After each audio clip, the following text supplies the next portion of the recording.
Whipslash was developed over the course of a semester by a team of 9 students. Whipslash's aim was to be a fast-paced and exciting combat system built on top of a unique movement system. The player progresses through the game by defeating enemies and destroying monitors that lock the doors in their way. The player's biggest tools are their axes. First off, they are used as the game's main movement system. Hitting a grapple point on the map allows the player to pull themselves to this new location.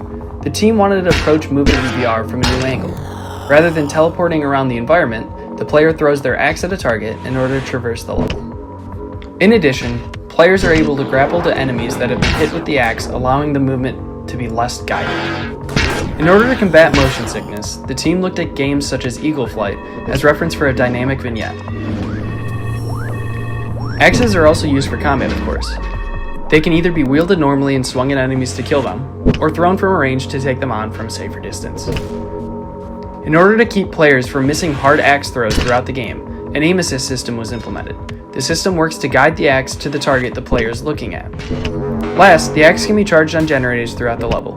When charged, the axe will destroy enemy shields and can be activated with the grip buttons, which causes them to explode on impact. Whipslash has 2 main enemy types. The smaller grunt-like enemies will surround the player, taking turns jumping at them, while the larger enemies will shoot explosives at the player from afar. Attacks from both enemies can be blocked with the axes. The enemies feature a ragdoll system that allows the player to grab them and tear them apart. Once torn apart, the limbs can be used to kill more enemies.